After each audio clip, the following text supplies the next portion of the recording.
à tous, il est 15 heures sur Télé Djibouti. Merci à vous de nous rejoindre pour cette nouvelle édition. Voici les titres.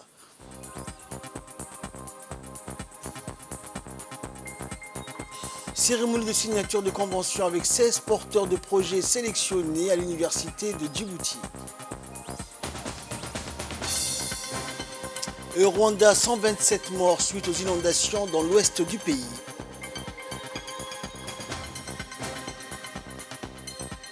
Voilà pour les titres, bonjour à tous.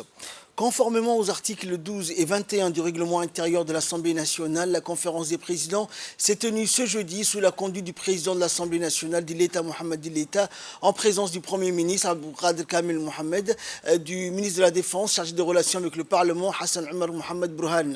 L'auditoire, composé ainsi de 2 vice-présidents, des présidents et des présidentes de groupes politiques, des commissions permanentes et du rapporteur général du budget, s'est penché sur les modalités d'organisation de la séance de débat prévu pour le dimanche 7 mai prochain. Enfin, la conférence des présidents a délibéré en dernier lieu sur la transmission de 2 projets de texte de loi en instance aux commissions permanentes compétentes.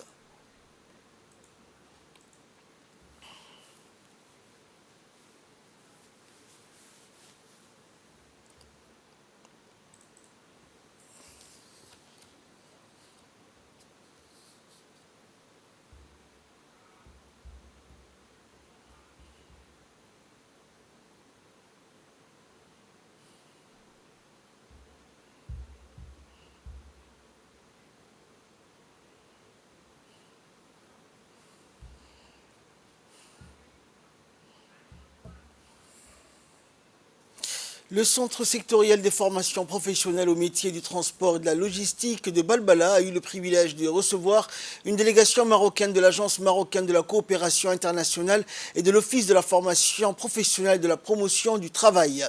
Cette rencontre fructueuse s'inscrit dans le cadre d'un projet de partenariat entre le MENFOP et le Maroc visant à renforcer le domaine de l'enseignement technique et de la formation professionnelle, accueilli par le directeur du centre, Mohamed Adosh Kherdon.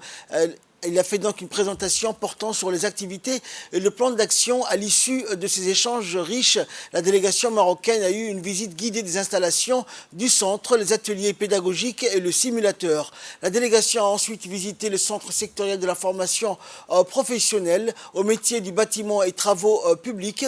Depuis quelques années, ce centre est un centre sectoriel des formations professionnelles initié par l'État, destiné à devenir un véritable pôle d'excellence tant au niveau national que régional.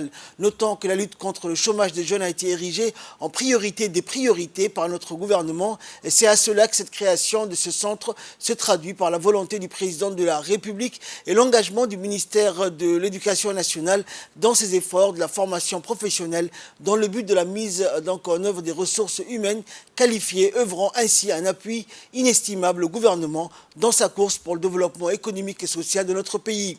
Cette visite s'est poursuivie avec une série d'objectifs, dans notamment l'établissement d'un diagnostic sur la formation professionnelle à Djibouti, l'identification des besoins du pays en matière d'infrastructures, de formation et d'accompagnement en ingénierie pédagogique et la préparation des requêtes de financement pour la construction de 3 centres de formation. Le jeudi 4 mai, donc aujourd'hui, l'université de Djibouti a accueilli la cérémonie de signature de convention avec les 16 porteurs de projets retenus lors du second appel à projets de recherche de 2022 à travers le Centre d'excellence africain en logistique et transport et ses centres de recherche, notamment le Centre de recherche en énergie et environnement, le Centre de recherche en logistique et transport, le Centre de recherche en mathématiques et numériques et le Centre de recherche en sciences humaines, sociales, langues et littérature. La cérémonie a eu lieu dans la salle de conférence de la faculté d'ingénieurs de l'université de Djibouti. Cet événement marque la concrétisation des projets sélectionnés et leur mise en œuvre effective. Les projets retenus portent notamment sur des thématiques variées telles que l'agriculture, la santé, l'environnement, les technologies de l'information et de la communication, l'intelligence artificielle, le transport, les langues, le patrimoine culturel, l'économie et le développement en partenariat avec les universités de France, du Maroc et de la région. Un portefeuille portefeuille de 50 millions de nos francs a été alloué à l'ensemble des 16 projets. La cérémonie de signature de convention a été présidée par le président de l'université de Djibouti, le directeur du CEALT et les directeurs des centres de recherche. Elle a été également marquée par la participation des porteurs de projets, de personnalités du monde académique, de la recherche et du développement. Cette cérémonie, rappelons-le, représente une étape importante dans le développement de la recherche scientifique à Djibouti et la promotion de l'innovation pour le développement socio-économique du pays. La session d'évaluation 2022 s'est déroulée avec succès, avec la participation d'un comité de 35 experts internationaux qui ont analysé avec rigueur les dossiers de 47 candidats. En nouvelle nationale, toujours dans le cadre des opérations d'envergure pour contrer donc l'immigration clandestine lancée par le gouvernement djiboutien, le préfet de la région Moussa El Migane a tenu hier donc à la préfecture une réunion avec les autorités éthiopiennes à la frontière. Nous reviendrons sur cette information dans nos prochaines éditions. La salle de réunion du secrétariat d'État au sport a abrité ce matin une réunion de concertation et de préparation entre les responsables du secrétariat d'État au sport dans le cadre de l'organisation de la seconde édition des Jeux d'été. Comme à l'accoutumée, les Jeux d'été démarrent chaque année en juillet après celui du 27 juin. Fort du succès de la dernière édition qui a drainé plusieurs centaines de jeunes environ, les membres de la commission du tournoi se félicitent de renouveler l'expérience avec une énergie redoublée. Président de la réunion, le conseiller technique Wahib Hamadou a souligné qu'il s'agissait d'une manifestation de grande importance et que les associations organisatrices pouvaient compter sur son département pour mettre à jour à leur disposition également des moyens nécessaires pour le bon déroulement de cet important rassemblement de sportifs de haut niveau.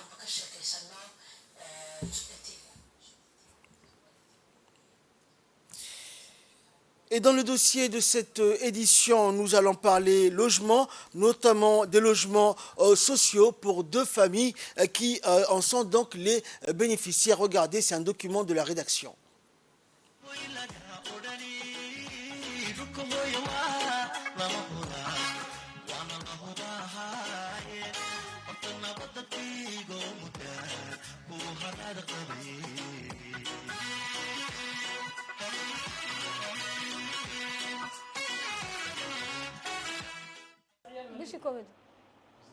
Nous sommes avec la famille d'Aïcha et Mokhtar, une de nombreuses familles logées par la fondation Ismaïl Omar Guelleh pour les droits au logement. Un couple avec 14 enfants à charge, dont certains sont à l'école ou au travail en ce moment. Le maigre salaire du père des familles ne permettait plus de payer un loyer. Après avoir habité dans un abri des fortunes dans les quartiers dits Bouldro, cette famille aura la chance de sa vie, ici, à la cité Nassib, où elle réside depuis 5 ans maintenant. 5 années qui vont changer radicalement leurs conditions de vie. 3 de leurs enfants ont pu valider leur licence pendant qu'un autre est à l'étranger pour son master. Une situation facilitée par l'octroi de ces logements à la cité Nassib. ciyaalkuna way badan yihiin markaa baan u wareegay buldhaqo dekaasmaanka markuu yimid kadibna dawladdii waxayna siisay aqalkan bay noogu ayayna siisay alhamdulillah gabigeennaba meel quraataan isku nimid. Aïcha et Mokhtar sont restés courageux dans l'adversité et entreprennent tous ensemble pour aller de l'avant. Après cette rencontre, Aïcha n'a pas de temps à perdre. Elle se dirige aussitôt vers le centre de la cité où elle tient une petite boutique. Pour elle, la lutte pour une vie meilleure est un combat de tous les instants. Dans le cadre du projet Forge de la DDS, mis en place pour lutter contre l'extrême pauvreté et réduire les inégalités urbaines en améliorant les conditions de vie, Aïcha a bénéficié d'un financement sous forme de prêt.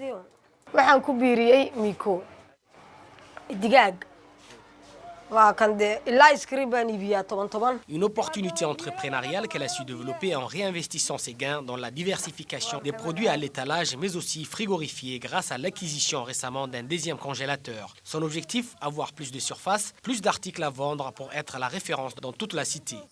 Comme pour beaucoup des femmes du quartier, Aïcha est un exemple de changement voulu par les projets Forge, qui accompagne ici la fondation IOG pour le logement, afin de relever les défis de l'insertion professionnelle et en même temps s'éloigner chaque jour un peu plus de la pauvreté.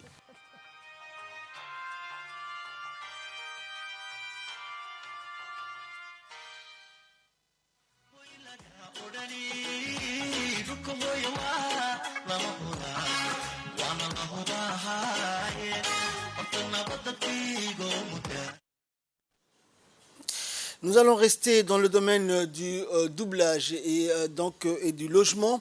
Et nous allons parler cette fois-ci de la fondation et un village de Mouloud. Plus précisément, c'est toujours un document de la rédaction.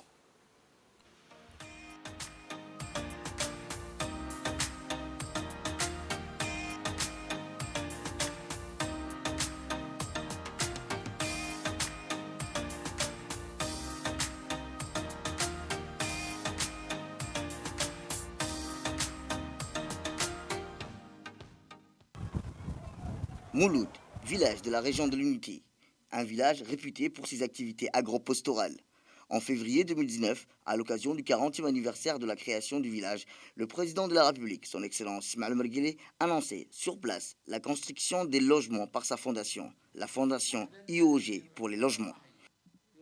Une trentaine de logements ont été depuis achevés et les plus nécessiteux sont aujourd'hui logés parmi la trentaine de maisons situées au cœur du village de Mouloud. Abdallah Hassan habite cette maison depuis presque une année avec sa femme. Une maison constituée d'une chambre, toilette et cuisine. Acquérir cette maison a été une bénédiction pour la famille. Sa femme en est consciente et remercie le Seigneur et les initiateurs pour cette occasion et les choix qui a été portés sur sa famille. Abdallah est travailleur journalier dans la construction.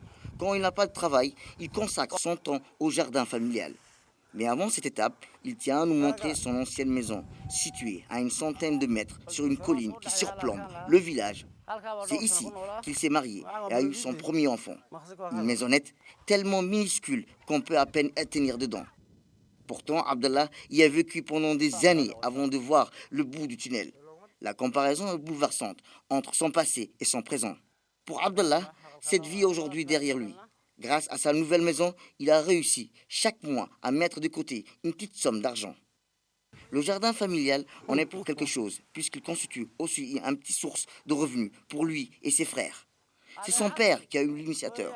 Il a commencé à cultiver en 1979. Aujourd'hui, ses fils prennent la relève. Abdallah consacre une partie de son temps à labourer le champ. Rien n'a de sacré pour lui dans ses périmètres. Il a travaillé déjà dès l'enfance. Mais la charge familiale lui demande plus d'efforts et il est bien décidé à aller de l'avant. Nous avons aussi l'eau et l'électricité. Ce que j'ai payé pour le loyer m'a servi pour construire une deuxième chambre. Ainsi, dans sa lutte contre la précarité, Abdallah a eu un allié de taille, la fondation Ismaël Omar Guelleh, qui en lui octroyant cette maison, l'a aussi mieux outillé pour faire face aux aléas de la vie. Et selon lui, dans un avenir proche, la pauvreté n'en fera plus partie.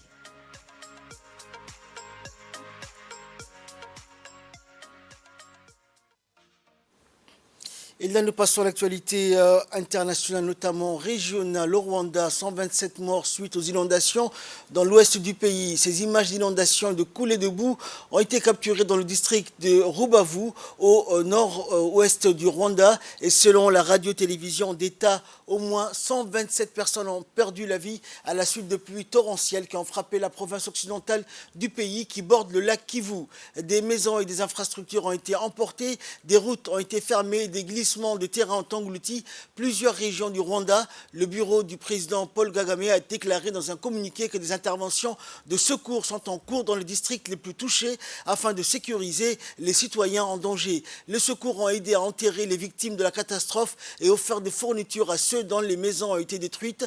La ministre rwandaise chargée de la gestion des situations d'urgence, Marie-Solange Kayisiri, a appelé les habitants à multiplier les patrouilles, en particulier la nuit, afin que les personnes puissent être déplacées vers des lieux plus sûrs en cas de forte pluie. C'est la fin de ce journal. Merci pour votre très aimable attention. Restez avec nous avec la suite de programmes sur Télé Djibouti.